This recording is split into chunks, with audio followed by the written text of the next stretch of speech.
ఈ రోజు Christmas ఆనందంతోనూ, Christmas యొక్క సంతోషము, సమాధానము తండ్రి తన కుమారుడైన యేసుక్రీస్తు ద్వారా మన హృదయాలకి ఆయన అనుగ్రహించాడు.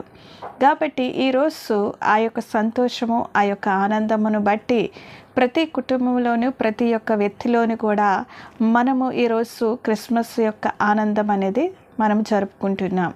మనందరికీ తెలిసిన పదమే అది ఏంటంటే క్రిస్మస్ అంటే ఆరాధన అని. ఆరాధన ప్రతి ఒక్కరూ కూడా దేవునికి అర్పించవలసిందే.